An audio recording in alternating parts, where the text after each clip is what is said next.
നമസ്കാരം, റെസിപ്പി വേൾഡിലേക്ക് എല്ലാവർക്കും സ്വാഗതം. ഞാൻ ഇന്നിവിടെ ചെമ്മീൻ കൊണ്ടുള്ള ഒരു സ്നാക്സാണ് തയ്യാറാക്കുന്നത്, പ്രോൺസ് പൗച്ച്. അപ്പോൾ നമുക്കിത് എങ്ങനെയാണ് തയ്യാറാക്കുന്നത് നോക്കാം. ആദ്യം തന്നെ നമുക്ക് ഇതൊരു 200 ഗ്രാമോളം ഉണ്ട് കേട്ടോ. ഇത് ആദ്യം തന്നെ ഇത് ചെറുതായിട്ട് കട്ട് ചെയ്യണം. അപ്പോൾ ഞാനിത് കട്ട് ചെയ്തിട്ട് കൊണ്ടുവരാം. ചെമ്മീൻ ഇവിടെ ചെറുതായി കട്ട് ചെയ്തിട്ടുണ്ട്. നമുക്കിതിനി എങ്ങനെയാണ് തയ്യാറാക്കുന്നത് നോക്കാം. സ്റ്റവ് ഞാനിവിടെ ഓൺ ചെയ്തിട്ടുണ്ട്. അതിലേക്ക് 2 ടേബിൾ സ്പൂണോളം ഓയിൽ ഒഴിച്ച് കൊടുക്കാം. വെളിച്ചെണ്ണ അല്ല ഞാൻ ഒഴിച്ചു കൊടുക്കുന്നത്. ഞാനിവിടെ കോൺ ഓയിലാണ് ഒഴിച്ചു കൊടുക്കുന്നത്. സാധാരണ ഏതെങ്കിലും ഓയിലായാലും മതിയാവും. വെളിച്ചെണ്ണ ചൂടായിട്ടുണ്ട്. ഇതിലേക്ക് ഒരു ചെറിയ ടീസ്പൂൺ വെളുത്തുള്ളി ചെറുതായി അരിഞ്ഞിട്ട് കൊടുക്കാം. അതിനോടൊപ്പം തന്നെ ഒരു പച്ചമുളക് ചെറുതായി അരിഞ്ഞിട്ട് കൊടുക്കാം. ഇത് അധികം എരിവില്ലാത്ത ആണ്, അപ്പോൾ നിങ്ങൾ ശ്രദ്ധിക്കണം. കുട്ടികളൊക്കെ ഉണ്ടെങ്കിൽ എരിവ് കുറഞ്ഞ പച്ചമുളക് ഇടണം.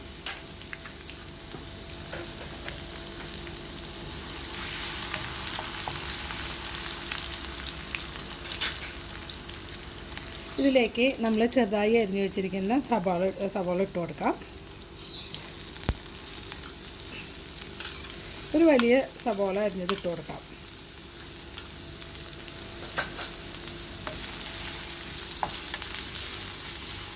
ഇനി ഇതിലേക്ക് കുറച്ച് ഉപ്പ് ചേർത്ത് കൊടുക്കാം.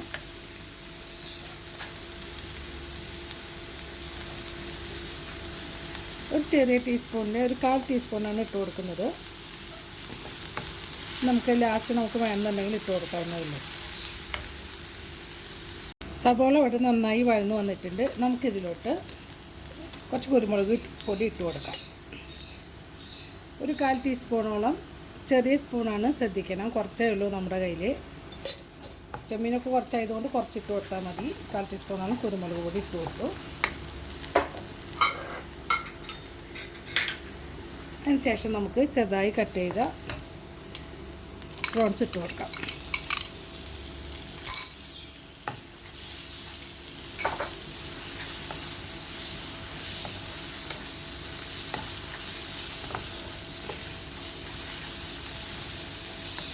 ഇത് ചെമ്മീൻ വേവുന്ന വരെ നമുക്കിത് ഇളക്കി കൊടുക്കണം.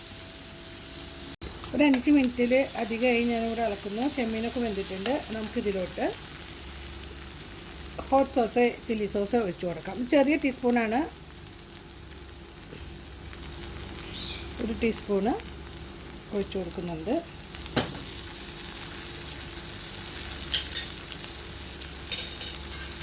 നമുക്കിതിലോട്ട് ടൊമാറ്റോ കെച്ചപ്പാണ് ഒഴിച്ചു കൊടുക്കേണ്ടത്.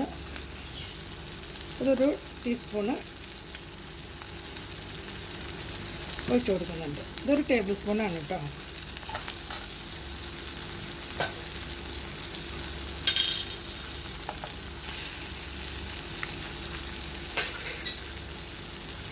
അടുത്തത് സോയാ സോസാണ്. ഞാനിവിടെ ഡാർക്ക് സോയാ സോസാണ് എടുത്തിട്ടുള്ളത്. അതൊരു ടേബിൾ സ്പൂണ് നിറച്ചൊഴിച്ച് കൊടുക്കാം നമുക്ക്. തീ കുറച്ചിട്ട് വേണം ഇതൊക്കെ സോസൊക്കെ ഒഴിച്ചു കൊടുക്കാനായിട്ട്.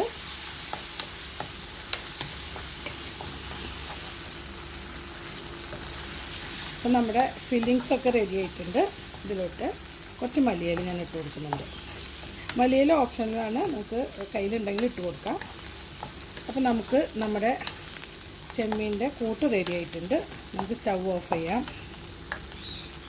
ഈ സമയത്ത് ഉപ്പൊക്കെ നോക്കണം. ആവശ്യമുണ്ടെങ്കിൽ കൂടുതൽ ഇട്ട് കൊടുക്കണം. എപ്പോഴും ചെമ്മീൻ വയ്ക്കുമ്പോൾ നമ്മൾ വളരെ കുറച്ച് ഉപ്പ് മാത്രമേ ഇട്ട് കൊടുക്കാൻ പാടുള്ളൂ. അതല്ല തന്നെ പെട്ടെന്ന് ചെമ്മീൻ ഉപ്പ് കൂടുതലായിട്ട് പിടിക്കും. ഓഫ് ചെയ്തതിന് ശേഷം നമുക്കിതിലോട്ട് ഒരു നുള്ള് ഷുഗർ ചേർത്ത് കൊടുക്കാം. നന്നായി മിക്സ് ചെയ്യുക. ഇനി നമുക്ക് എങ്ങനെയാണ് തയ്യാറാക്കുന്നത് നോക്കാം. ഇനി നമുക്ക് 2 കോഴിമുട്ട ആവശ്യമുണ്ട്. അപ്പോൾ ഇത് നന്നായിട്ട് ഫോർക്ക് വെച്ചിട്ട് നമുക്ക് പറിച്ച് വരണം. കോഴിമുട്ട നന്നായി അടിച്ചെടുത്തിട്ടുണ്ട്. കോഴിമുട്ടയ്ക്ക് പകരം നിങ്ങൾക്ക് മൈദ വെള്ളം ചേർത്തിട്ട് നമുക്ക് ഇതേപോലെ ഒരു ബാറ്റർ തയ്യാറായിട്ട് അതിലും വേണമെങ്കിൽ മുക്കിയെടുക്കാം. പിന്നെ ഞാനിവിടെ ബ്രെഡ് ക്രംസ് എടുത്ത് വെച്ചിട്ടുണ്ട്. ഇത് ഞാൻ ബ്രെഡ് ഇവിടെ പൊടിച്ചതാണ്. നമുക്ക് കടയിൽ നിന്ന് വാങ്ങിക്കാനാണെങ്കിൽ അതായാലും കുഴപ്പമൊന്നുമില്ല. പിന്നെ ബ്രെഡ് എടുത്ത് വെച്ചിട്ടുണ്ട്. പിന്നെ നമ്മുടെ ചെമ്മീൻ്റെ കൂട്ടുണ്ട്. അപ്പോൾ നമുക്കിത് എങ്ങനെയാണ് തയ്യാറാക്കുന്നത് നോക്കാം. ആദ്യം നമുക്ക് ചെയ്യേണ്ടത് ബ്രെഡ് എടുത്തിട്ട് നമുക്ക് ഇതിനുള്ളിലേക്ക് ആവശ്യത്തിനുള്ള ഫില്ലിങ്സ് വെച്ച് കൊടുക്കാം. ഒരുപാട് കൂടുതലൊന്നും വെക്കണ്ട, നടുക്ക് വെച്ച് കൊടുക്കാം. 1 ടേബിൾ സ്പൂണോളം വെച്ച് കൊടുക്കാം. അതിനുശേഷം ഇത് നമ്മൾ ഇതേപോലെ ക്ലോസ് ചെയ്യുക. അതിനുശേഷം നമുക്ക് ഇതേപോലത്തെ ഈ എഡ്ജ് നല്ല ഷാർപ്പായിട്ടിരിക്കുന്ന ടൈപ്പ് ഗ്ലാസ്സോ അല്ലെങ്കിൽ ചെറിയ പാത്രങ്ങളൊക്കെ കിട്ടും. അത് വെച്ചിട്ട് നമ്മൾ കറക്റ്റ് സെൻറ്ററിൽ വെച്ചിട്ട് ഇത് നന്നായിട്ട് പ്രസ് ചെയ്ത് കൊടുക്കണം. പ്രസ് ചെയ്തതിന് ശേഷം നമുക്ക് ഇതേപോലെ ഇത് മാറ്റിയെടുക്കാം. അതിനുശേഷം നമുക്കിത് പുതിയ ബ്രെഡ് ആവാൻ ശ്രദ്ധിക്കണം. അത് ഇതേപോലെ നമുക്ക് കിട്ടും.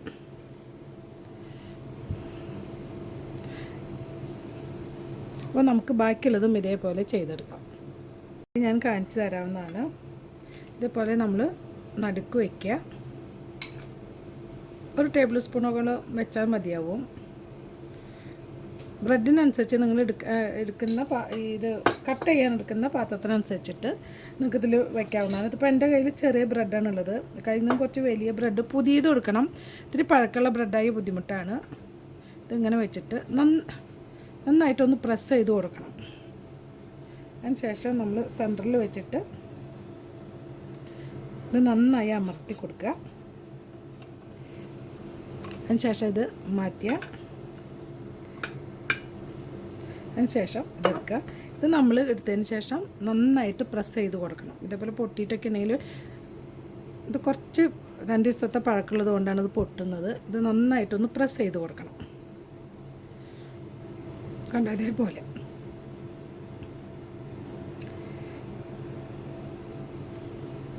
ബാക്കി നമുക്ക് മുഴുവൻ ഇതേപോലെ ചെയ്തെടുക്കാം. 5 എണ്ണം ഞാനിവിടെ ശരിയാക്കിയിട്ടുണ്ട്. പുതിയ ബ്രെഡ് നിങ്ങൾ വാങ്ങിക്കാൻ ശ്രദ്ധിക്കണം. അതല്ലെങ്കിൽ ചിലപ്പോൾ പഴയതാവും തോറും കൂടുതൽ പൊട്ടും. അപ്പോൾ നന്നായി പ്രസ് ചെയ്ത് കൊടുക്കും വേണം. ഇനി നമുക്ക് ഇത് ഓരോന്നായിട്ട് ഈ മുട്ടയിൽ മുക്കിയിട്ട് ബ്രെഡ് ക്രംസിൽ കവർ ചെയ്തെടുക്കണം.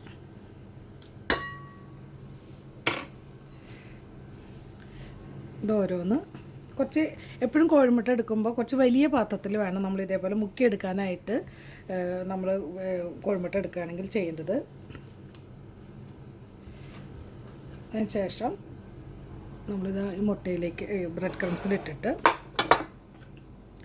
എപ്പോഴും നമ്മൾ കോഴിമുട്ട മുക്കുന്ന കൈ കൊണ്ട് കവർ ചെയ്യാതെ മറ്റേ കൈ വെച്ചിട്ട് വേണം ഇത് കവർ ചെയ്തിട്ട് എടുക്കാനായിട്ട്.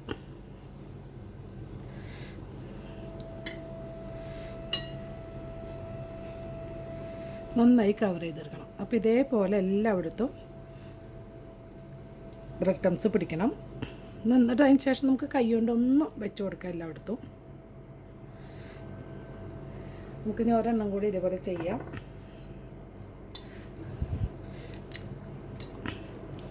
കോഴിമുട്ട മുക്കുമ്പോൾ സൈഡിലേക്കൊക്കെ ഒന്ന് ആക്കണം. അതിന് ശേഷം നമുക്ക് ബ്രെഡ് ക്രംസിലേക്ക് ഇട്ട് കൊടുക്കാം.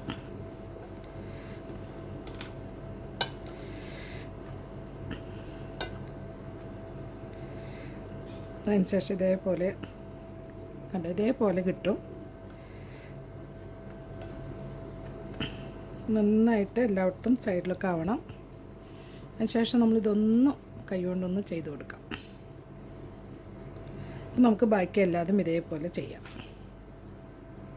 സ്റ്റവ് ഞാനിവിടെ ഓൺ ചെയ്തിട്ടുണ്ട്. നമുക്കിതിലേക്ക് ഇത് ഫ്രൈ ചെയ്യാൻ ആവശ്യമുള്ള ഓയിൽ ഒഴിച്ചു കൊടുക്കാം. എപ്പോഴും നമ്മളിതിൽ ഞാനൊരു ചൈനീസ് ടൈപ്പിലാണ് ഇതിൽ ചെമ്മീൻ തയ്യാറാക്കിയിട്ടുള്ളത്. അതുകൊണ്ട് തന്നെ വെളിച്ചെണ്ണ കഴിഞ്ഞതും കുറവ് ഉപയോഗിക്കുക. മറ്റേതെങ്കിലും ഓയിൽ ഉപയോഗിക്കാവും കുറച്ചും കൂടി നല്ലത്. വെളിച്ചെണ്ണ ചൂടായതിന് ശേഷം നമുക്കിത് ഓരോന്നായിട്ട് ഫ്രൈ ചെയ്തെടുക്കാം. അപ്പോൾ എണ്ണ ചൂടായിട്ടുണ്ടെന്ന് തോന്നുന്നു. അപ്പോൾ ഇതെപ്പോഴും ഇത് നമ്മൾ ബ്രെഡ് ക്രംസിൽ മുക്കിയതിന് ശേഷം ഒരു 5-10 മിനിറ്റ് വെച്ചതിന് ശേഷം മാത്രമേ നമ്മളിത് ഫ്രൈ ചെയ്യാൻ പാടുള്ളൂ. അതല്ലെന്നുണ്ടെങ്കിൽ ഈ ബ്രെഡ് ക്രംസിൻ്റെ ബ്രെഡൊക്കെ ഇതിൻ്റെ തരികളൊക്കെ ഈ എണ്ണയിൽ വീണിട്ട് മൊത്തം കരിഞ്ഞു പോവും. അപ്പോൾ നമുക്കിത് ഇട്ട് കൊടുക്കാം.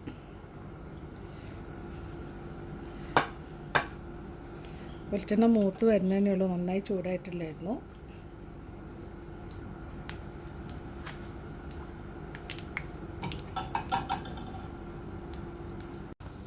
അപ്പം നമുക്ക് ഒരു സൈഡ് ആയിട്ടുണ്ട്. അപ്പോൾ ഈ വെളിച്ചെണ്ണ ഒന്ന് പതുക്കെ ഇതിൻ്റെ മുകളിലേക്ക് ഒഴിച്ചു കൊടുക്കാം.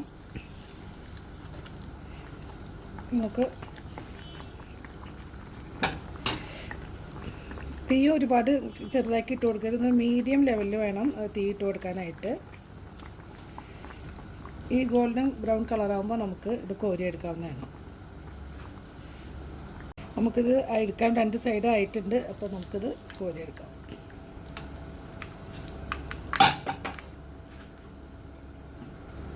ബാക്കിയുള്ളതും ഇതേപോലെ ഇട്ട് കൊടുക്കാം. തീ ഒരുപാട് കൂടുതൽ ഇട്ട് കൊടുക്കരുത്. അങ്ങനെ ചെയ്യുമ്പോൾ അത് പെട്ടെന്ന് കരിയാനിടയുണ്ട്. അപ്പോൾ അത് ശ്രദ്ധിച്ചിട്ട് വേണം. തീ നന്നായി ചൂടായതിന് ശേഷം നമ്മളിത് കുറച്ചിട്ട് കൊടുക്കാം.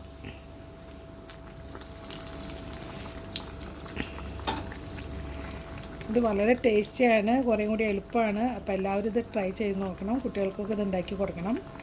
ഇത് ഞാൻ ഒരു 5 എണ്ണമാണ് നമുക്കിത് 200 ഗ്രാം ചെമ്മീൻ കൊണ്ട് വെച്ചത്. പക്ഷേ ഇത് ഞാൻ ഒരു സവോള എടുത്തിട്ടുള്ളൂ. നിങ്ങൾക്ക് ഉണ്ടാക്കുമ്പോൾ ഒരു 2 സവോള വലിയത് എടുത്തിട്ട് നമുക്ക് ഇതേപോലെ ഉണ്ടാക്കാവുന്നേ ഉള്ളൂ. കാരണം ഇത് അല്ലെങ്കിൽ ഇതിൻ്റെ ക്വാണ്ടിറ്റി കുറവായിട്ട് വരും. അപ്പോൾ നിങ്ങളത് 2 സവോള എടുത്തിട്ട് ഉണ്ടാക്കുക. അപ്പോൾ നമ്മുടെ പ്രോൺസ് പൗച്ച് ഇവിടെ റെഡി ആയി കഴിഞ്ഞു. എല്ലാവരും ഇതുപോലെ ഉണ്ടാക്കി നോക്കണം. വളരെ ടേസ്റ്റിയാണ്, വളരെ വേഗത്തിന് നമുക്ക് ഉണ്ടാക്കിയെടുക്കാവുന്നതുള്ളൂ. ഒരുപാട് കരിയാതെ ഈ സൈഡ് കരിഞ്ഞ പോലെ ഒരുപാട് ഈ ഒരു പരുവത്തിൽ വേണം എടുക്കാനായിട്ട്. ഒത്തിരി കറുപ്പ് കളറാവുന്ന പോലെ ഇത് നമ്മൾ പൊരിച്ചെടുക്കരുത്. പിന്നെ ശ്രദ്ധിക്കേണ്ട കാര്യം എന്താണെന്ന് വെച്ചാൽ ഓയിൽ നല്ലോണം ചൂടായിട്ട് വല്ലാതെ ചൂട് കൂടുതലാണെങ്കിൽ ഇട്ട വശം ബ്രെഡ് ഇതേപോലെ കരിയും. അപ്പോൾ നിങ്ങൾ ശ്രദ്ധിക്കുന്നത് ഇട്ട വശം കരിയാൻ തുടങ്ങുകയാണെങ്കിൽ ഉടനെ നമ്മൾ ചൂട് കുറച്ച് കൊടുക്കണം. ഒരു മീഡിയം ലെവൽ ഇട്ട് കൊടുക്കണം. അപ്പോൾ നമുക്കിതിൻ്റെ ഉള്ളിലൊന്ന് നമുക്ക് എങ്ങനെയാണെന്ന് നോക്കാം.